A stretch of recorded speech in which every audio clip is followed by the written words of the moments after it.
Please like, share, and subscribe.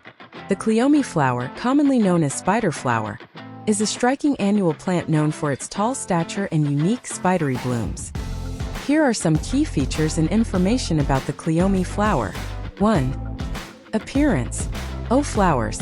Cleome flowers are distinctive for their spider-like appearance, with long spindly stamens that radiate from the central bloom.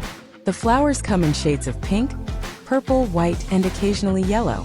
Leaves. The leaves are palmate, resembling the shape of a hand with multiple leaflets, and can be slightly sticky to the touch.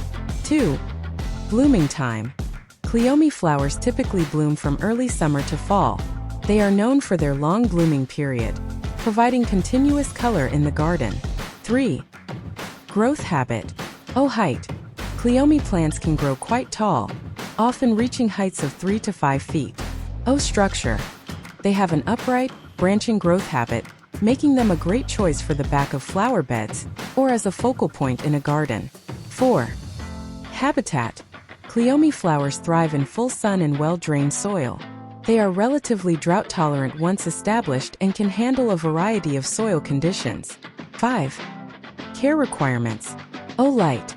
Full sun is ideal for Cleome plants to encourage robust growth and abundant flowering. Soil. They prefer well-drained soil but are adaptable to various soil types. Watering. While Cleome plants are somewhat drought-tolerant, regular watering will promote better growth and flowering. It's best to water them deeply and allow the soil to dry slightly between waterings. 6. Propagation. Cleome plants are typically grown from seed.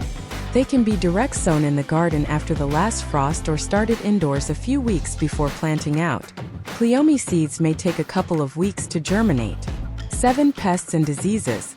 Cleome plants are generally hardy and resistant to most pests and diseases. However, they can occasionally attract aphids or spider mites. Proper spacing and good air circulation can help prevent disease issues. 8. Uses. Cleome flowers are excellent for adding height and interest to flower beds and borders. They are also attractive to pollinators, such as bees and butterflies, making them a great addition to pollinator gardens. 9. Cultural significance. Cleome flowers are sometimes used in traditional medicine in various cultures. They are also appreciated for their unusual and exotic appearance, adding a touch of the wild to cultivated garden spaces. 10. Companion planting. Cleome plants pair well with other tall annuals and perennials, such as sunflowers, cosmos, and zinnias. Their height and airy structure make them a good backdrop for shorter plants. Cleome flowers are admired for their unique, airy blooms and ability to thrive in a range of garden conditions. Their long flowering period and attractiveness to pollinators make them a valuable addition to any garden.